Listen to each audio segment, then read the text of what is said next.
But at one point, it was just a bunch of geeks, mechanical kind of Right. gearheads, just tinkering in their garage.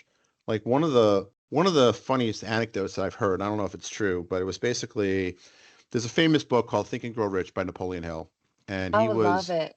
I that's a love great that book. book. So like there was one scene where he describes meeting Henry Ford for the first time. And this is before, the Hmm. Blue Oval was a thing. And he's like, he was sent there by Andrew Carnegie to interview this guy because he thought he had potential. And like his first thought was, this guy in greasy overalls, like, this guy? Really? Yes. And there was like kind of this moment where you can infer like kind of like the internal dialogue of Napoleon Hill, where he's like, really? Like you can kind of infer that, and then you can kind of also infer like he's like, well, Carnegie spoke well of him. He can't just be like this crazy guy hacking away in a. It wasn't even called a garage then, right? It would have been a carriage house or whatever.